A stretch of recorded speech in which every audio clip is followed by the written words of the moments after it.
大家好，欢迎回来飞史财经。每次聊到股市话题，都会有一些翻墙的中共网友抨击说这个美股同样泡沫高。但是我想说，这些观众都搞错了一个逻辑。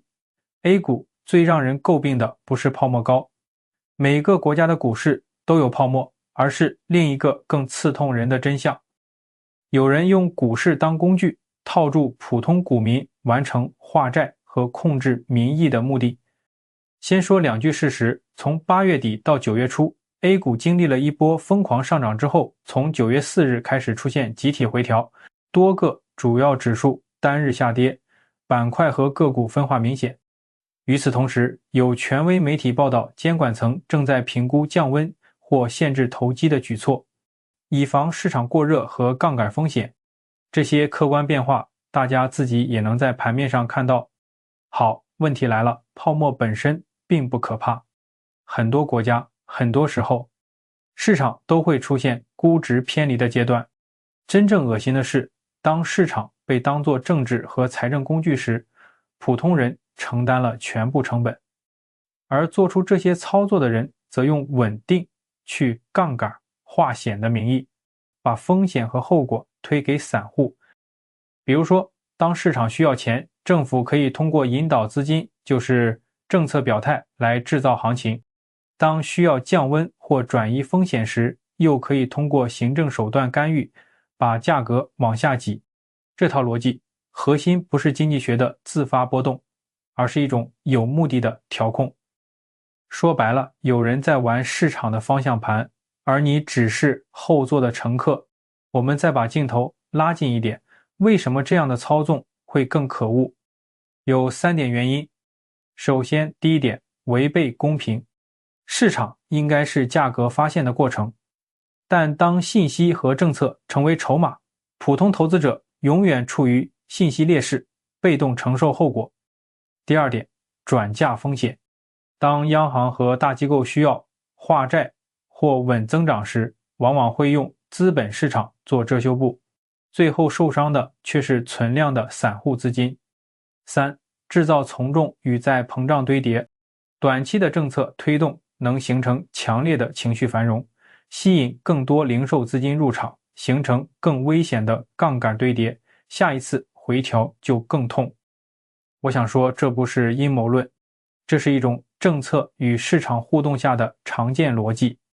我们可以看到的是，短期的行政动作能改变市场节奏，但并不能解决长期的基本面问题。而那些被套住的人往往来不及反应，损失却是真实的。那作为普通投资者怎么办？我不想在这里当金融教父，但给大家3点提醒。首先，别把短期政策当作长期赚钱的理由，追涨往往是最危险的事。其次，一定要关注杠杆和资金面数据，尤其是融资融券、保证金水平，这些东西能提前告诉你市场风险在堆积。更重要的是，认清权力和市场的边界。市场不是万能的救命稻草，也不是用来替别人化解系统性问题的提款机。最后一句重话，每个国家都会有泡沫，但把泡沫当工具，把股民当缓冲区和提款机的做法，才是真正要警惕的恶心行为。我们要的不是情绪化的愤怒，而是更清醒的判断和更稳健的自我保护。如果大家想看更具体的盘面分析和专业解读，大家可以看下9月4日大摩最新闭门会，里面有大摩闭门会对短期风险点的量化解读，以及对下一步走势的判断，建议大家看完再做交易决定。谢谢大家的关注。Thank you so much, Chloe. And then now I will invite Robin here to share the takeaway from his trip and also the key market debate. Thank you, Crystal. So the big picture view is after our trip in Shenzhen, the China Best Conference with investors and corporates, and my trip in Beijing, talking with policymakers and advisors, what is the big picture view? On the positives, over the last 3 to 4 months, liquidity and the narrative have improved. Chloe mentioned her team's free liquidity gauge That turned positive since June. And institutional flows, especially insurance company, lifers, they have underpinned inflows into equity market. Policy is also leaning into anti-involution. So Laura and Chloe did this deep dive on, it's a messy path, but this is the beginning of a deepening of their understanding of reflation. And also some marginal consumption support. Small steps, but right direction. However, if we take a step back, fundamentals are still mixed and argue for balance and discipline. August high-frequency indicators softened, with the front-loaded exports are fading, property remains a drag, and even this earlier fiscal impulse also are fading into third quarter. And on the so-called household deposits, migration into equity market, probably the number one question Laura and I got asked in our Shenzhen conference. Yes, we found the pool does exist, but the realized pace is very modest. Household built about RMB 6 to 7 trillion of excess term deposits in the last 3 years, which is the potential source of reallocation. We have seen only early shoots. About 300 billion yuan migration has happened in July and August. So that's very marginal out of these 6 to 7 trillion potential excess term deposits. And that's one of the reasons is many 2021 equity market entrants, they remain underwater and they remain very precautionary in case of reallocation towards equity-linked exposure. That's why flows are small and the volatilities like last week and this week in the market will probably slow down. So that's about the question Laura and I got asked about the potential of household deposits migration. I think the pace might be more measured than the market expected. The initial size is also smaller than many people imagined. Now, last but not least, regulators. Are regulators stepping on the brakes? Bloomberg today says regulators may curb speculations. So what is our take? We think guardrails, not brakes. So Beijing is definitely signaling incentives for long-term capital and also a more predictable, say, IPO process and a clearer short-selling mechanism. So their playbook is earlier and more targeted than 2015. They want to cool pockets of froth, but to preserve the trend. So you probably noticed Bloomberg mentioned the consultation meeting chaired by regulators, including Beijing's top CSRC chairman. Well, I think the message was balanced, consolidating positive momentum, promoting long-term rational investing, and avoid a 2015 style boom bust. And so the toolkits they are likely to use looked more like guardrails, not brakes, some window guidance, some tools on probably putting more restrictions on margin finance or quant trading, and also, as we mentioned, a more market-oriented, predictable IPO process and short selling mechanism. That's the toolkits acting like guardrails, not brakes. So if you combine what's happening on the ground on fundamentals and the regulator's view, I think we need to be balanced. Fundamentals are still very mixed. Deflation is here to stay. They are making some steps on marginal consumption support, small steps, but right direction. Liquidity is there. There is a potential of migration, but don't bet on a big wave of household deposits into market in near term. The pace will be probably much more measured than many people imagined. So that's our takeaways from the Shenzhen conference and my trip in Beijing with policy advisors. With that, I will stop here and hand over back to Crystal. Thank you, Derek. And then we have another 2 questions for Robin. So what are your thoughts on the initiatives to attract the long-term capital? And then also, what are the updates on the ground regarding consumption and also property market? Thank you, Crystal. So Twofold. One is about equity market itself. I mentioned in these consultation meetings with regulators, my own proposal is they focus on how to provide long-term incentives for this patient money. For example, continue to enhance this dividend payout and also buybacks of China Asia, and also try to open the market with a lot of connectivity program between Hong Kong and China on mutual funds, on a lot of these new connectivity programs. Last but not least, more importantly, is about China's reflation. Yes, so we mentioned the small steps, right direction, but these steps are still small.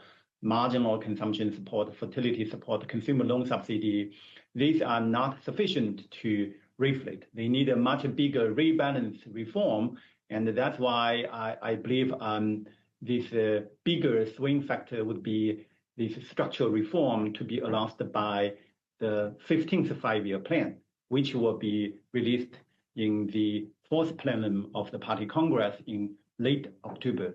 So in that five-year plan outline, if the signals anything, changing local government incentives, changing the fiscal or tax system, try to make more market-based resources allocation, shifting from what happened in the last 20 years, supply-side business model, into enhancing the social safety net, the welfare system for migrant workers and the farmers to boost the consumption in a more sustainable way, or even putting consumption ratio, consumption as percentage of GDP, as a KPI for the five-year plan. I think these are more fundamental reforms which could boost the foreigners' interest on China equity market. But in near term, fundamentals are still mixed. Crystal, you asked about consumption, about housing. Housing remains a drag. It's a slow burn. For example, both the new home sales and the housing price for the existing homes continue to deteriorate in the last 3 months. And back to consumers, we have saying if you exclude the trade-in consumer categories like durable goods, home appliance, cars, focus on other categories. These are basically growing at only 2%, very subdued growth level. Anything not covered by trade-in program remains very subdued, partially because job market is still in a very challenging status. For example, the youth unemployment rate, despite they changed the definition, if you do seasonal adjustment, youth unemployment rate has been going up, so the job concerns are still there. So all of these are showing mixed fundamentals. Reflation is still very challenging. That's why all eyes on the five-year plan in the fourth plenum. Great, that's super clear. Thank you, Robin. And then we have another question on China. This is for Chloe, I guess. So do you think A shares still have room to run? And then what's your current preferences for A and H within China? Yes, sure. Thanks, Crystal. Yeah, I think for the Asia market, it has seen some meaningful pullback these few days. And we think the sentiment cool down is understandable given we have seen the bull run for the past 2 months. And also especially in the late August, actually we start to see some overheating signals, although it's more like isolated signals instead of prevalent signals, including for our weekly Asia sentiment index. And also if you look at the margin purchase as percentage of daily turnover, they are already approaching to the October 2024 level. At this level, we think it may take time for the market to consolidate. After the consolidation, we think the policy support and also the earnings fundamental are very important to support a more sustainable slow bull market. First, on the policy side, on the anti-involution, we think this is the right policy direction, although it's like a more multi-year efforts. And the next key catalyst to watch is the fourth plenary in late October. This will serve as a key catalyst if we could get more clarity on the anti-involution action plan and also on the structural reform. And on the earnings side, for Asia, actually, it delivered the first in-line results in first quarter results. And in the second quarter result, currently we see it has a net miss by a number of companies, but it's still still an in-line result by market cap. So the second quarter result is a little bit worsening compared to the first quarter, but it is not that bad. So we need to closely to watch this to see if the fundamental can improve. And I think from the previous experience, we can learn that from the supply side reform back in 2015 and 16, actually it takes around 1 year to see the earnings inflection point after the policies has been announced. So by this time, it may take a little bit longer because it's more like a market approach instead of a camping style. And lastly is on the liquidity side. So just as Robin mentioned, we think we still have additional liquidity are still available for the equity allocation. So first is from the insurance companies. Actually, our insurance team calculated that for the first half of this year, the insurance companies has allocated around renminbi 650 billion inflows into the equity market. And for the full year, they think it should be over 1 trillion allocation for the equity markets for 2025 and also for 2026, given the currently low interest rate environment. So this will be the additional liquidity driver. And secondly, I think for the households, there are still room for them to relocate from the deposit and also some low risk products to the equity market. Actually, in July and August, we have seen the money market products have seen some meaningful redemption. At the same time, the equity funds, especially the ETF funds, have seen some meaningful subscription. So this will still have room to go on the liquidity side. And regarding the A-share and A-share preference, we have been talking about the H-share may start to regain some momentum after the summer. Given currently we see first on the earnings side, the MSCI China still delivers better results comparing the A-share. The result is both in line in terms of number of companies and also by market cap, so it's better than the A-share. And secondly is that we are getting closer to the Fed rate cut cycle kicking off in September, and in such cycle, we will have the improved risk sentiment and also stronger conviction in US dollar weakness. So those are the more, this will benefit more to the H-share, the offshore market, compared to the A-share market.